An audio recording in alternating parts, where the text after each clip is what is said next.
The wind moved like a lonely hymn across the wide Montana plains, bending the tall grass into silver waves. On a hill far from town stood a weather-worn ranch, quiet as its owner. People called him Elias Hale, the quiet rancher. He spoke little, smiled rarely, and carried the weight of old grief in his steady gray eyes. No one knew much about his past, only that years ago a fever had taken his wife and infant son, and since then silence had become his closest companion. So when Elias rode into the dusty trading town one cold autumn afternoon, folks noticed. And when they saw what stood beside the auction platform, they whispered. A thin girl, barefoot, wrapped in a torn shawl, head bowed. She don't talk, the auctioneer barked, mute since birth, worth little, but she works hard, whole bid. The girl's father stood nearby, eyes hard, hand outstretched, not for comfort but for money. The townspeople looked away, some shook their heads, others muttered prayers. No one bid. No one except Elias. $1, he said quietly. The crowd stirred. The auctioneer laughed. You sure, rancher, she's broken. Elias looked at the girl, really looked, bruises hidden under sleeves, fear trembling in her shoulders, but in her eyes something alive, something unbroken. Yes, he said. The hammer fell. And just like that the girl belonged to him. Her name, he learned from a scrap of paper tied to her wrist, was Lila. She did not speak. Not when he brought her to the ranch. Not when he set warm soup before her. Not when he left clean clothes outside her room.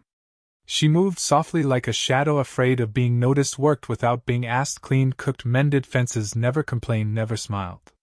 Elias did not force words from her, he understood silence too well. Days turned into weeks. Winter crept in.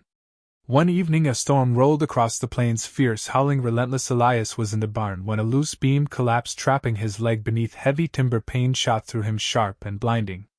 He tried to push the beam. It would not move. The wind swallowed his voice when he called out. The storm roared louder.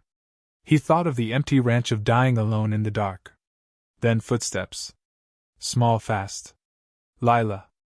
She rushed into the barn, eyes wide with terror. She saw the beam, saw the blood, saw him struggling. Elias tried to gesture to tell her to get help. But she did not run.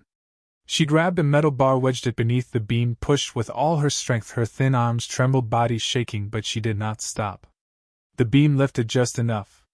Elias dragged his leg free, collapsing in the hay. And then she spoke. Don't move. Her voice was soft, rough, and used, but real. Elias froze. Lila knelt beside him, hands shaking as she tore cloth for a bandage. You're bleeding, she whispered. Tears slipped from her eyes, not of fear but of something deeper, something long buried. Elias stared, stunned. You can speak. She lowered her gaze. My father hated my voice, she said slowly, said girls should be silent. Every time I spoke he hurt me, so I stopped. After years the words disappeared. Her hands tightened around the cloth. But tonight I was afraid you would die. Silence filled the barn again, but it was no longer empty. It was alive. Healing took time, for his leg, for her voice.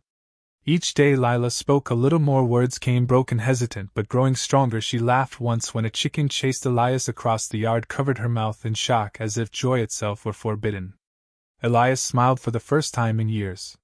Spring returned to the plains. So did life. Lila planted flowers near the porch, sang softly while working. Her voice, once buried by fear, became gentle music in the quiet ranch. One evening, as the sun melted gold across the horizon, she sat beside Elias on the wooden steps. You didn't buy me, she said softly, you saved me. Elias shook his head. No, you saved me too.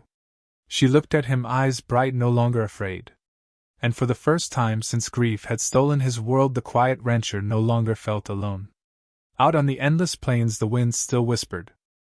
But now the ranch was filled with something stronger than silence. It was filled with a voice finally free.